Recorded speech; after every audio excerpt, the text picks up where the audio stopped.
ஆண்கள் அந்த ஸ்டேஜ்ல தான் வரீங்க. இல்லைன்னா மார்பகத்துல இருந்து பால் வருது, ரத்தம் வருது, அந்த ஸ்டேஜ்ல தான் வராங்க.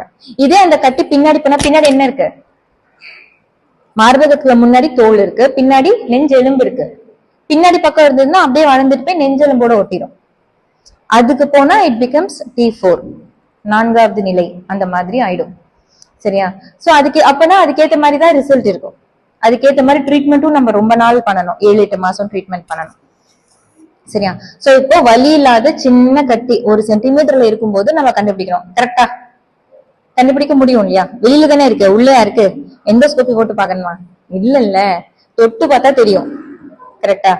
சோ நம்ம 2 சென்டிமீட்டர்ல வலி இல்லாம இருக்கும்போது, நமக்கு அந்த மாதிரி இருக்கும்போது ஹெவினஸும் இருக்காது. உங்களுக்கு இருக்குமா? 1 சென்டிமீட்டர் கட்டிக்கு வலி இல்லாத ஒரு கட்டி உங்களுக்கு இருக்கு, நமக்கே தெரியாது. அப்படிதானே? இப்ப நமக்கு தெரியுமா 1 சென்டிமீட்டர் கட்டி வலி இல்லாம நம்ம மார்பகத்துல இருக்கு? தெரியுமா? கண்டிப்பா தெரியாது. ஆனா அந்த ஸ்டேஜ்லயே கண்டுபிடிக்கலாம். எப்படி?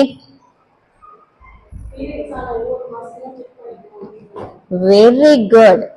கை தட்டுங்க மேடத்துக்கு. எப்படி செக் பண்ணுவீங்க?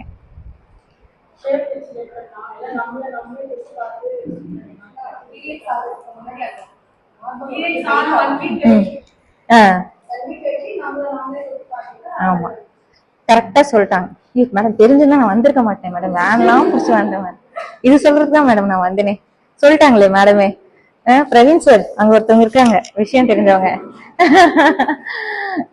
சரிங்களா? சோ அவ்வளவுதான், இதான் விஷயம். பீரியட்ஸ் முடிஞ்சதுக்கு அப்புறம் ஒரு 5 நாள் கழிச்சோ வாட் எவர் இட் இஸ், ஆனா மாசத்துக்கு ஒரு முறை கண்டிப்பா பண்ணுங்க. எப்பயோ ஒண்ணு அந்த டைம் இருந்தா ஓகே, இல்லைனாலும் பரவாயில்ல. எப்பயோ ஒண்ணு உங்களுக்கு எப்ப